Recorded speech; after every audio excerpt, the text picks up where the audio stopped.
মানুষ হয়ে গেল।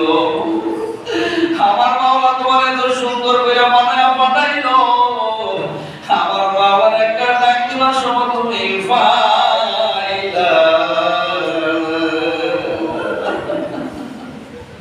ও বান্দাবান্দি মনে রাখিস, আমার তো তোমার কেউ রবে না,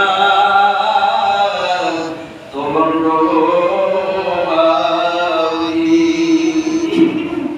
আমার কাছে আসতে হবে যতই পারো তুমি।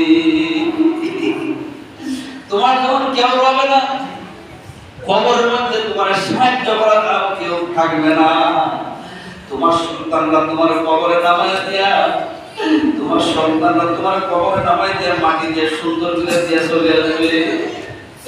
কত সন্তান কবরের পাশ থেকে আসতে যাবে না, এই সময়ে অন্ধকার কবরে আমার মাওলা ছাড়া কোনো উপায় হবে না।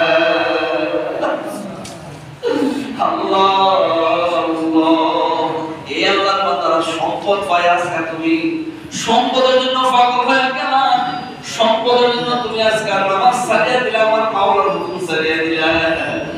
এই সম্পদ তোমার কবরে যাবে না। কত সম্পদের মালিক গিয়ে তো আজকে বাড়ি নাই, ঘর নাই, ঠিক কিনা বলেন? আপনার জমিনে কাজ করতো বাবা, তার বাড়িতে আজকে 3 তলা বিল্ডিং, আজকে তার বাড়িতে কাজ করতো, তার কোনো কিছু নাই। অন্যের কাছে সাহায্য তুলিয়া হয় আছে না নাই? সব কিছুর মালিককে সকলে বলেন আল্লাহ। এই আল্লাহ কথার নদীর ওই ফাটটা ভাঙিয়ে আবার ওই ফাটটা বলে, ওই ফার ভাঙিয়ে আবার ওই ফার করে, এই খেলাটা কার? একমাত্র আল্লাহ। নদীর উপর ভেঙে অপার করে তো নদীর হেলা, সকালবেলা জমির তুই ফকির, সন্ধ্যাবেলা কোটি কোটি টাকার মালিক আমার ভাইরা, আজকা বাড়ি নাই, ঘর নাই, রেল স্টেশনে ঘুমায় আছে না। আপনার জমিনে যান, সকালে আমার বাড়ির কাছে নিয়ে কাজ করতো, তাদের বাড়িতে 5 তলা বিল্ডিং, মোবাইল বাজার কয়েকটা বিড় আছে না নাই? এই আমার বাড়া বিহারি বানাইবার মালিক আমার আল্লাহ, গরিব বানাইবার মালিক আল্লাহ, ধনী বানাইবার মালিক কে?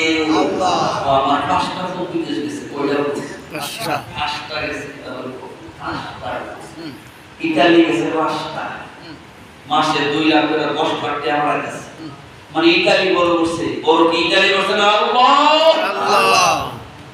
আমার বাড়ির কাছে আমার বাড়ি 28 শতক জায়গার মালিক ছিল, 18 লক্ষ টাকা শতক জায়গার দাম ছিল। কত কোটি টাকা হিসাব করেন। বাড়িতে 5 থেকে 7,000 লাল মুরগির আমার বাড়ি একটা বিশাল হামার ছিল।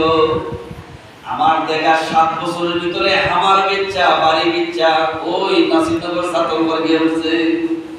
কে করেছে বলেন? আল্লাহ। এগুলি করার মালিক কে বাবা? আল্লাহ। আমার মাওলারে কইল না, আমার মাওলার হুকুম চাইল না, যখন মসজিদে আযান হয় না তবে বাবা দুনিয়ার সব কাজ ছাড়িয়ে দিয়ে সঙ্গে সঙ্গে মসজিদে চলে আসবা। কাজ ছাড়িয়ে দিবা, আযানের করে কাজ কইল না, আবার জানাজানের করে নামাজ পড়িয়া কাজ দিয়া লাগবা। আমার আল্লাহ রাব্বুল আলামিন নামাজ পড়ার কারণে তোমার কাজের মধ্যে বরকত দান করে দিবে। এই আল্লাহর বান্দারা হাঁটিয়া যাইতেছো, হাঁটতে হাঁটতে বাজারে যাইবা, আযান হয়ে গেছে, মসজিদে ঢুকিয়া নামাজ পড়ো। তুমি যখন নামাজ